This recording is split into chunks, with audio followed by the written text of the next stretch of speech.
ऊपरवा सखी कभी बीचे चादरवा बड़ी उदंग करो है। कभी रहे ऊपरवा सखी कभी बीचे चादरवा बड़ी उदंग करो है। सैया गिरलो के नहीं बात खेलवा बंद करो है। सैया गिरलो के नहीं बात खेलवा बंद करो है। कभी रहे ऊपरवा सखी कभी बीचे चादरवा बड़ी उदंग करो है।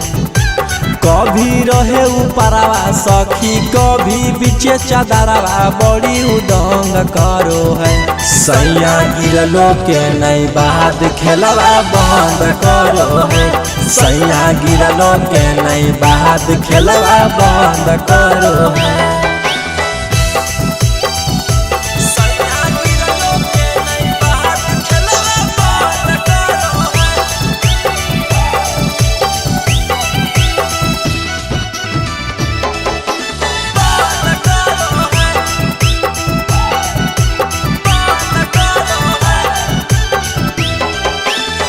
बतिया पुतैते सखी हो जा हैली नहे।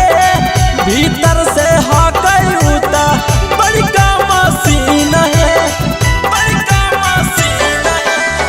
बतिया पुतैते सखी हो जा हैली नहे।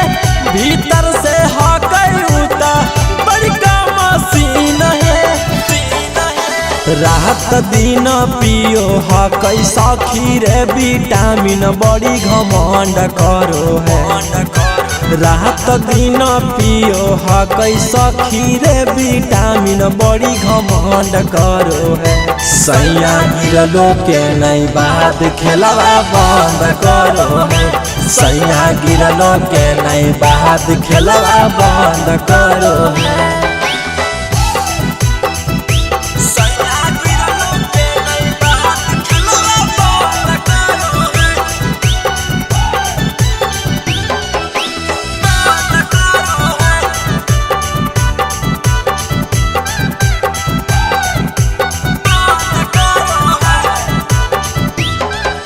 मन नहीं भरो हकई केतनो करिए प्यार है।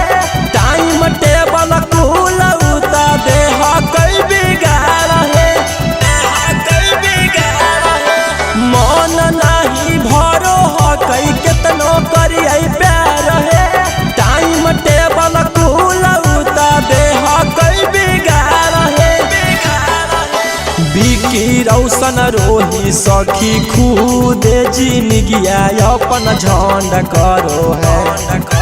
बिकी रौशन रोही सखी खुद जिनगिया अपन झंड करो है। सैया गिरलो के नहीं बात खेलवा बंद करो है। सैया गिरलो के नहीं बात खेलवा बंद करो है।